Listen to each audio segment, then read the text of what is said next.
Have you ever gone from 0 to 60 and freaked out with your child and then spent the next hour drowning in mum guilt? Well, today's guest, Angie Weber, host of Mum Essentials and founder of the Parent Toolbox, has a framework that genuinely changes that cycle. And she's built it not from a textbook, but from her own healing journey through anxiety, depression, and PTSD. And then over the years has developed a very, very strong following of moms and dads who want to know more about how to parent from a position of calm. So in this episode, you're going to learn about what the calm approach to parenting actually is, and it's CALM, and she goes through each of the letters in that acronym. She also talks about this amazing 5-point body check-in that helps you to just catch yourself before you hit your red brain, so that instead of responding, you actually can react more calmly. She talks about the critical difference between gentle parenting and permissive parenting, which lots of us have questions about, and why getting this wrong is actually costing families their boundaries. And then we talk about how to parent with real stability when you are co-parenting. So that's a whole nother area of parenting, when you're trying to navigate it with a partner who's living in a different home and you're sharing the kids. It's tough. This is one of those conversations that really stays with you. So hit play and please do subscribe so you always know when we've got an update, and share this episode to someone who will find it useful. Welcome to Sense by Meg Faure, where we make sense of the science and art of parenting. Parenting is grey, gritty, and beautiful all at once. And my life's work as a healthcare professional is helping parents feel more confident in a season that can feel really overwhelming. In each episode, we share honest conversations with real mums, dive into the science with experts, and simply make sense of it all in practical ways. This is your space. You're not alone, you're held. So let's unpack the journey of a lifetime with sense.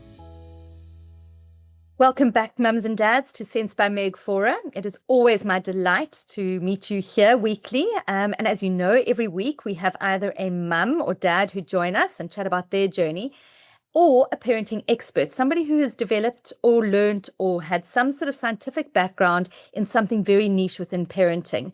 And today is just such an episode. We are very lucky to be joined by Angie Weber. She is the owner of the Parent Toolbox and the developer of the calm approach to parenting. And so when I was approached actually by her to be on her podcast, I thought, I wonder what it is that she does. And when I started to investigate, I realized that her calm approach really resonated with me. As a mum of 3, I know how tough parenting can be and how out of control we can feel, and how bringing a little bit of calm to our world is something that really resonates with us all. So I am really delighted today to welcome you, Angie, here. Thank you so much for having me, Meg. I'm excited to chat with you. It's wonderful to have you. So I think let's start off and just talk a little bit about your journey, what it was that brought you to parent coaching. And was there something in your journey that was just kind of an aha moment that made you realize that this is a journey you wanted to go down? Yeah, absolutely. So my original background and my first part of my career was in marketing. I helped run a really small marketing company here in the States. And I really enjoyed what I did. But I also, through the 7 years that I was there, went through a lot of changes. I had gotten married. I always wanted to be a mom. And so I got pregnant, found out it was twins a couple weeks later. So that was a whole nother surprise. And I was so excited to have them. But looking back on my motherhood journey, I realized that I got so caught up in my professional life of hearing these messages that I had to add more value in that area to be seen as successful. I kind of missed out on my children's first couple years, I say. I was there physically with them, but mentally I was always thinking about work, always wondering what was going on at the office. I actually ended up going back a little bit early from maternity leave. And so I got the opportunity a couple years later. They were about 3 years old, and they're the ones who kind of prompted me to quit my full-time job and pursue my passion of holistic health, because it was an opportunity to be with them more. Because I all of a sudden had this awakening of, what have I been doing with my life? I've created these really cool humans, and I feel like I don't even get to spend enough time with them. And so in my journey, that worked out really great. So I was able to really pursue my passion with holistic health, essential oils, things like that. Did that for a few years full time. And then, of course, the pandemic came. in 2020, which no matter where you are, that had an effect on you. Before the pandemic actually hit, though, I went through some personal trauma that led me on a huge healing journey. And so I had taken some courses, programs to understand my mental health better. And I did an intensive outpatient treatment program for anxiety, depression, and PTSD. And as I was going through that, I was learning these skills that I thought, wait a minute, why didn't I know this before? Because as I started learning more about myself and bringing those tools into our home, I saw the relationship with my children change, with my husband change, their relationships together changed as they started adapting to some of these new tools. And so I did a class called the Parent Toolbox, which was about holistic health and therapeutic concepts and techniques. And so many moms afterwards were saying, why didn't we know this? Why aren't we teaching our kids this? And so that's really when I pivoted my business to the Parent Toolbox, developed the calm approach to parenting, and really just have the overall goal to create more communication and connection and calm in homes by working directly one-on-one with the parents. Love that. So communication, connection, and calm, like three very clear words that stood out in that sentence. Because my next question was going to be, what problem were you trying to solve? And of course, it was that. It was getting parents to connect and be a little calmer in their journey. Yeah, absolutely. And I was actually thinking about this last night.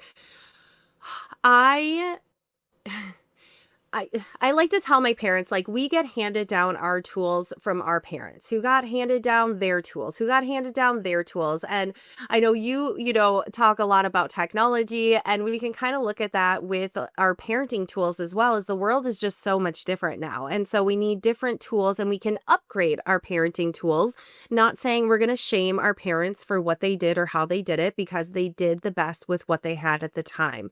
But now we really have the opportunity, as we have more awareness and knowledge and understanding, that we can do things differently. And I will say that's probably one of the biggest things parents tell me is they want to parent differently than how they were parented. And so in my household, when I grew up, my dad was very quick to raise his voice. I won't say that I did that a ton, but I know there were times when my kids were younger that I definitely raised my voice. But I was thinking about it last night, and I was like, I might still get stern with my kids because I like to hold boundaries with them. However, I haven't yelled in a really, really long time. I can't even honestly remember when I've raised my voice to the point of yelling in our household. And I think that's what so many moms really struggle with, is they go from 0 to 60, and then they yell and they get upset, and then they go through this whole other cycle of feeling guilt and shame, and then they just spiral that way, feeling like they're the world's worst mom. So how could we upgrade their parenting tools so that they can feel more confident as a mom and have better relationships with their kids? Amazing. Absolutely incredible. So is the strategy that you use then when you kind of improving, bringing calm to the home, is it the calm parenting that you go through? Yeah. So the calm approach to parenting is an acronym. So every letter stands for a different foundational piece. So I like to make it very clear as well with parents when I'm working with them that every family is so unique and different. Before we hit record, we were talking how I have twins. They are 11 years old right now. One's a boy, one's a girl. They are similar in some ways, but obviously very, very different in others. So I know that I need to have different tools for my son than I do for my daughter, even when I want the same outcome. And so when I walk families through the calm approach, I make it very clear that every family is unique and different. And we're going to have to tailor each of these steps to what they need, want, and based on their kids as well. Because again, everyone's different. Every child is different. So I'm not someone who thinks that there's a one size fits all out there for parenting styles, because there are so many. I think that we can take, little bits from each one. So the C of the CALM approach stands for compassionate communication. So there we talk a lot about different ways to communicate with our children. Also the importance of actually listening, because that is a huge piece of communication. And we go into a lot of pieces about how can we connect differently with our children, especially in the face of things being so digital and technology, having such a large impact on our our homes. The A stands for awareness and accountability. So that is kind of a two-piece part as well, where we want to become curious with our parenting. We live in a really reactive society. So we're very quick to assume, we're very quick to put a Band-Aid on things. And I really encourage parents to take a step back, become curious, become kind of like little detectives so that we can truly understand what the behavior is that our children are showing us. Because especially if they're younger, sometimes they don't have those communication skills. So they tell us what they need through their behaviors. So understanding that. And then accountability is really that piece of like making sure that we're holding ourselves accountable and that our children are understanding accountability through consequences, which are not bad. They're very important in parenting and child development. The L is learning emotional regulation. So really understanding when those emotions are coming up and how we can process and express them in healthy ways. And then M is mindful modeling. So really the saying of do as I say, not as I do. One of my really big goals is to change that to do as I do, because our children are watching us all of the time. And so we need to make sure that we are modeling the correct behavior for them that we'd like to see them model as well. That's amazing. I absolutely love that. I mean, you've encapsulated really very mindful parenting in each of those different pieces. I'm really interested in the compassion and communication piece, particularly with little ones, because I think sometimes it's, might be easier to do it when they're older, but when you've got an 18-month-old who is being irrational and difficult and digging in their heels, how do you, with that child, can you give us a scenario with a very little one, how you would be able to bring compassion and communication into that journey? Yeah, so when they're younger like that, it's definitely one of the biggest pieces is getting down to their level, and making sure that we are trying to be the calm in the storm as much as we can. And so we may have to pull from some of the other pieces as well, like learning emotional regulation,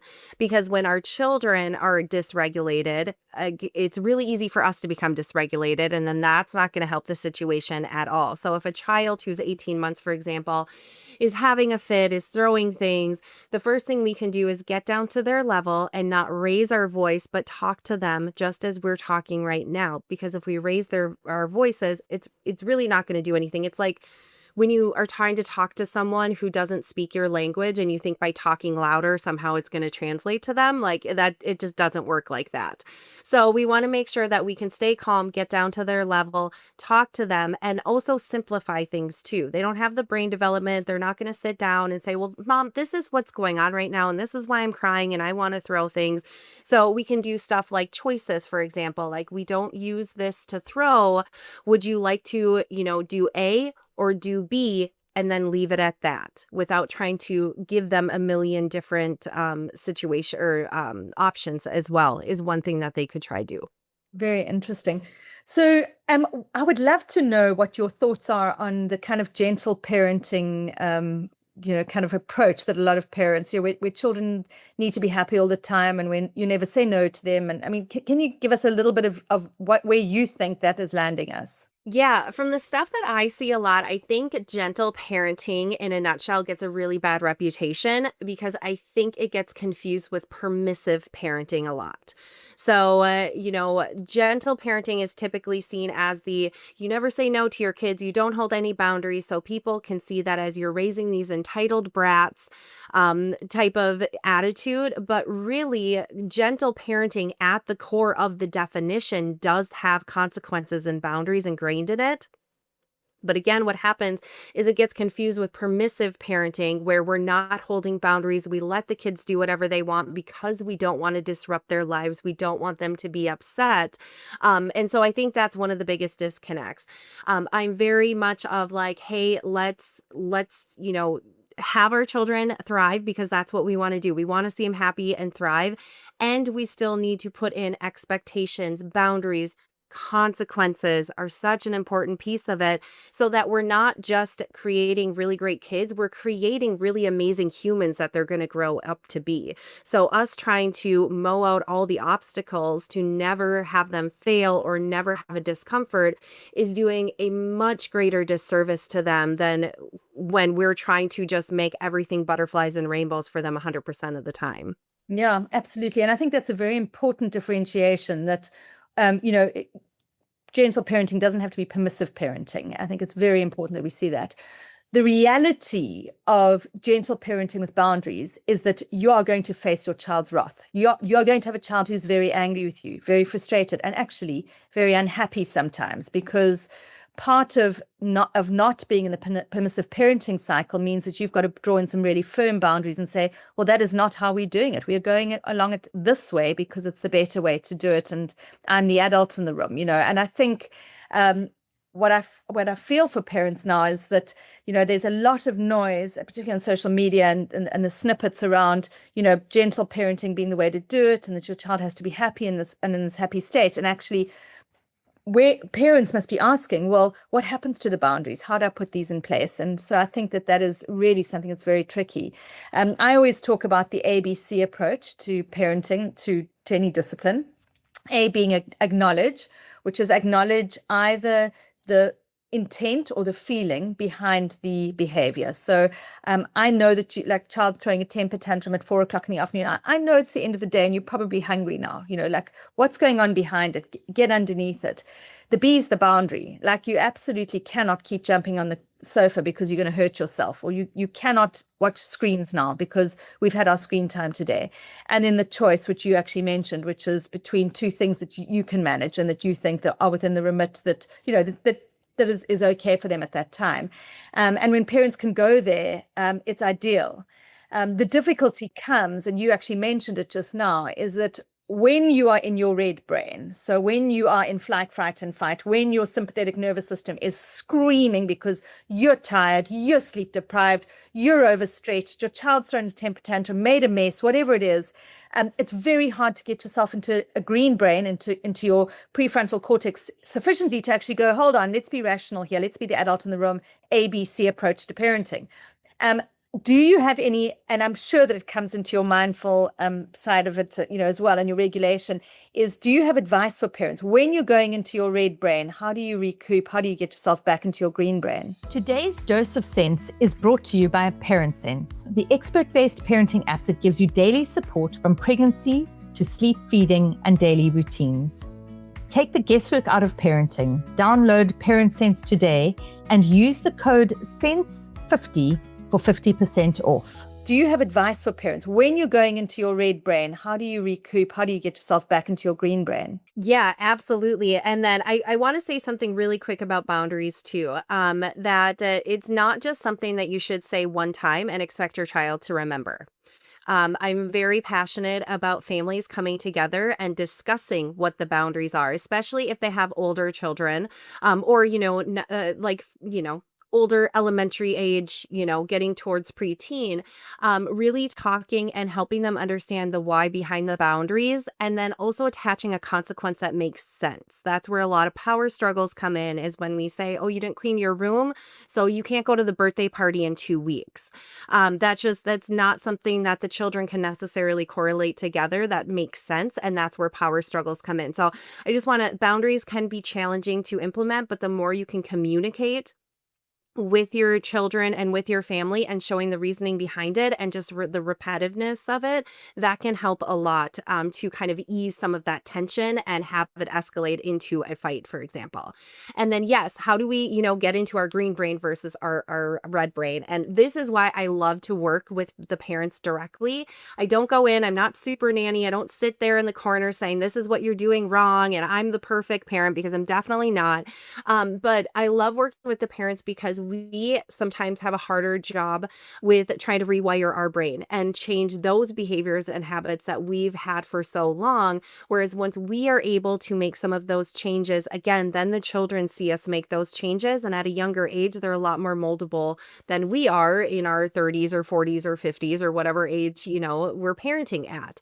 And so one of the biggest pieces that learning that emotional regulation, because a lot of us grew up hearing things saying, why are you upset? It's not a big deal. Don't get angry. Why are you crying in front of people? And what that did is that wasn't teaching us how to deal with these emotions that were coming up. It was telling us to suppress them and that we were wrong. And so when those emotions come up later on in life, we don't know what to do with it. So we push it down, or we use some kind of maybe survival coping skill to deal with them, which again is not going to be the best outcome for anyone.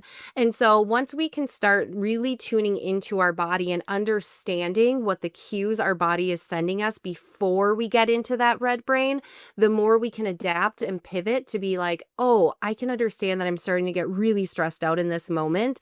And so now I can make a different choice and I can use a different coping skill to help me come back to what I like to call our sweet spot of emotion. So when I work with parents, I teach them to start practicing 5 different check-in points of their body. 1, body sensations. Where is it showing up in our body? Um, Body movements, because feelings are energy. And so how is it trying to get out? Or is it making you feel very weighed down where you can't move?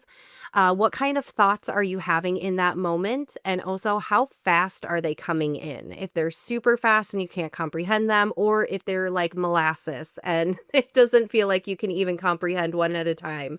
And then emotions, which seems silly.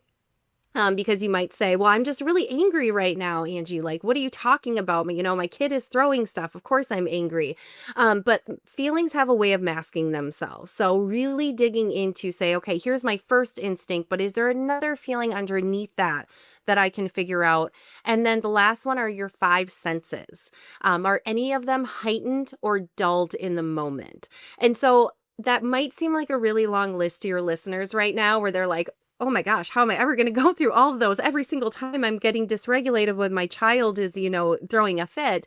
But you just have to start practicing it. And as you get more in tune with your body and understanding the simple check-in points, again, the more you're going to be able to kind of put up that warning sign of, oh, yep, my shoulders are getting tense right now. My thoughts are increasing in speed. I can see that I'm starting to get really stressed out. So I'm going to take a mommy minute, as I like to call them, as long as the child is safe, saying, I need a mommy minute, take a step out for 30 seconds, and then come back in and again, get down to their level and go from there, for example. Oh, I absolutely love that. Really, I mean, I'm going to have to take notes afterwards and put them into the show notes, because that really is just, and it's very mindful. It's taking a moment to get into ourselves. Where are we now, and what's happening? And I think, it's very interesting. I had a wonderful interview a few months ago with a medical doctor, psychotherapist, and she was talking about how do we center ourselves, how do we ground ourselves? And she said a lot of the emotions that we have as parents actually have to do with past and future.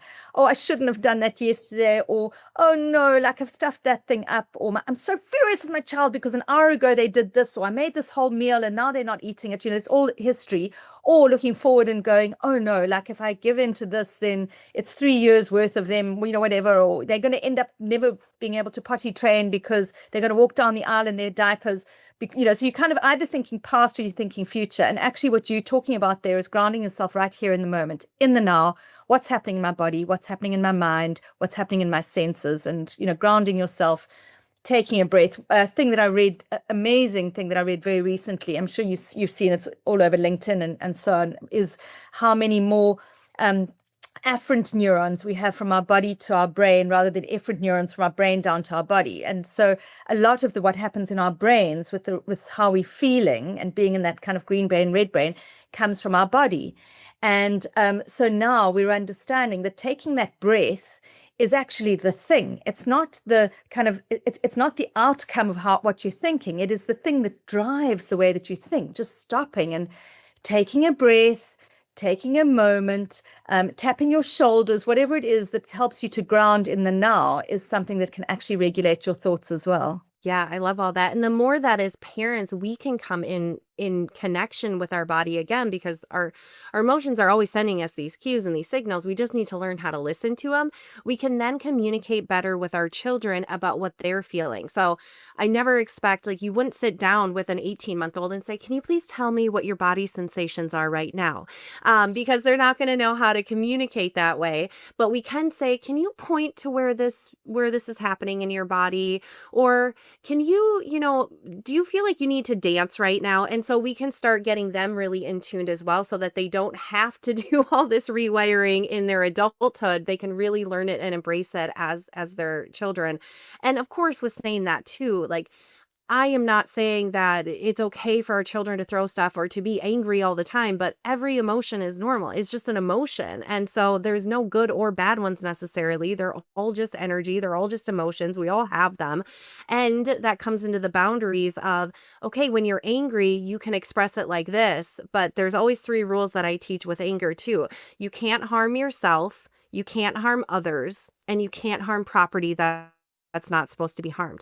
If they want to tear up a piece of paper because that's how they get their energy out right into the trash, sure, I didn't need that piece of paper right there. But we're not going to throw something across the room or break a dish or go over to our siblings and hit them. So again, we can still put boundaries around those feelings and still help them really understand what those are, the emotions are, so they can properly express them.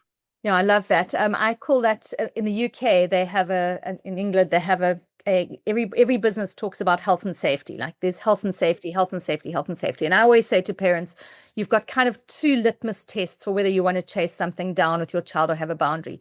The one is health and safety. So exactly as you said, if it's going to harm yourself, harm others, or harm property, you may not do it. That is a clear boundary. And I always talk about water wings or armbands or whatever you call them when children are learning to swim. Like they don't want to put their armbands on. They simply don't swim because that's a health and safety issue, black and white. You can't drive in the car unless you put your seatbelt on. It is just the way it is. So if you don't want to put it on, you can't come in the car. That's a health and safety boundary.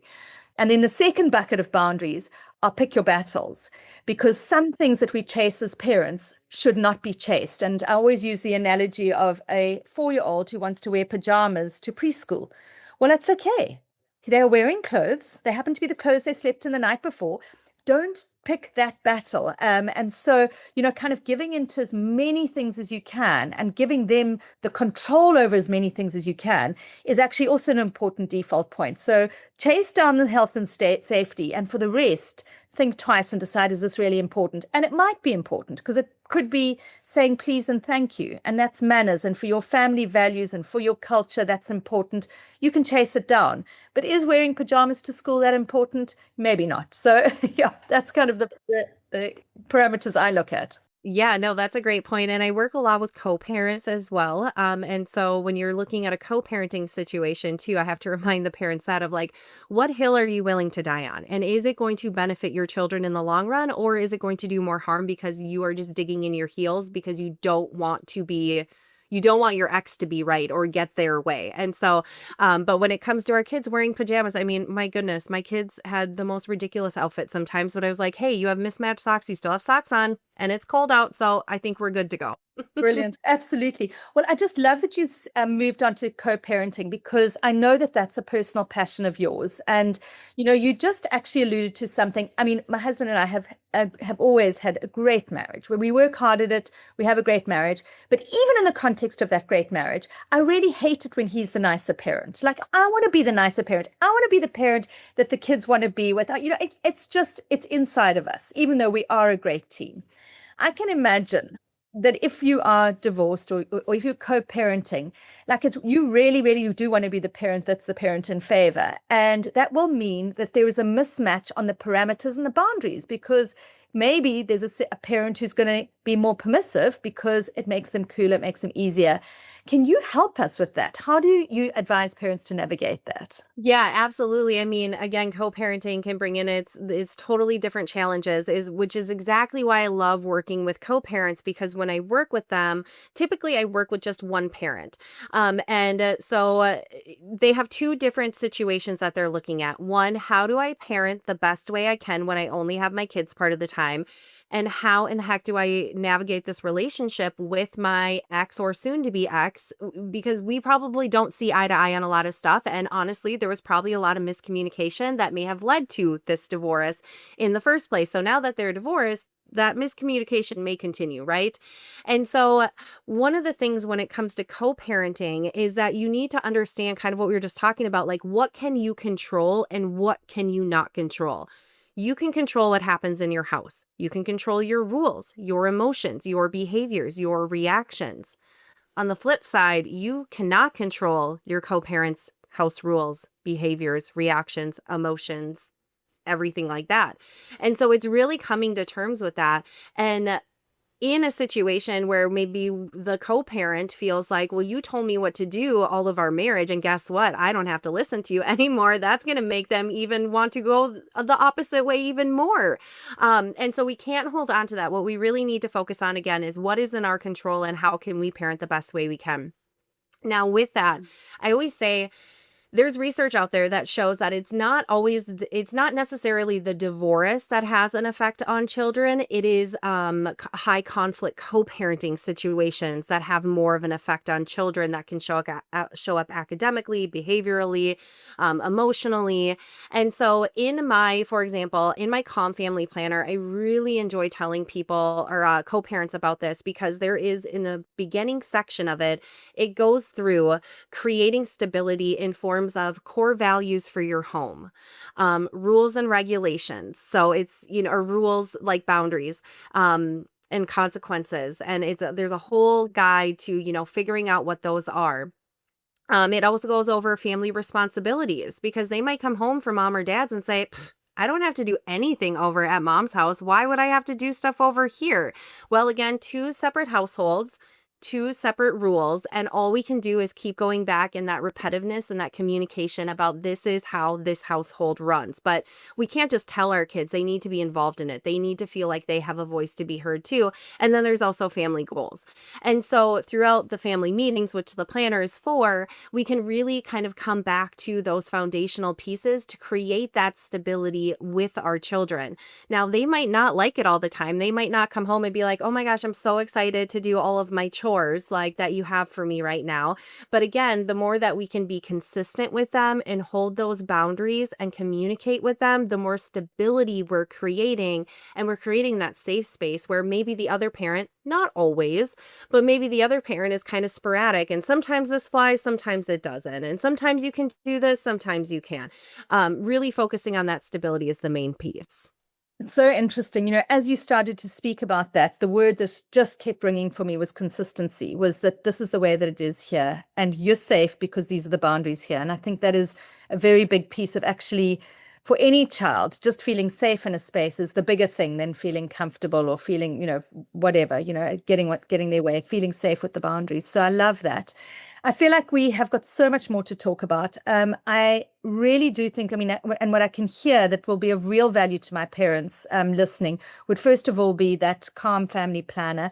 The thought of having 52 weeks of family meetings that help you to consciously craft everything around the culture in your family is just incredible. So moms, if that resonated with you, which it certainly did with me, I would definitely go and touch base with Angie for sure. So Angie, if moms are wanting to hear more about the Calm approach to parenting, more about your 52 weeks of family meetings, and maybe get in touch with you around your co-parenting strategy, where can they get hold of you? Yeah, they can go to my website, theparenttoolbox.info, or find me on Facebook or Instagram or YouTube at The Parent Toolbox. I love it. It's been fabulous chatting to you. I think that you and I are very much on the same page. Everything that you said resonated very strongly, and I'm hoping that parents took away a whole lot of nuggets from our aligned vision today. So thank you so much for being with me. Thank you for joining me today. I hope today's conversation brought you a little more clarity, calm, and confidence on your parenting journey. If you enjoyed the episode, please do share it with a friend who needs to hear it today, and also go and subscribe to the podcast so you never miss out on an episode. I'll be back next week with another episode, same time, same place, and always here to support you. And in the meantime, download the Parent Sense app to take the guesswork out of feeding, sleep, weaning, routines, and everything in between.